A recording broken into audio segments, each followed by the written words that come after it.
అస్సలం అండి. దుబాయ్ యాసిన్ మాట్లాడుతున్నాను. అతను చేసింది చట్టపూర్వకంగా న్యాయమే. ఒక తండ్రిగా అతని బాధ్యత అతను నిర్వహించాడు.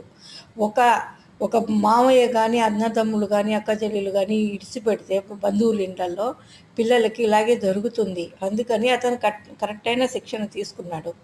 న్యాయంగా న్యాయ చట్టపరంగా అతన్ని కూడా శిక్షించాల్సిందే, లేదనడం లేదు.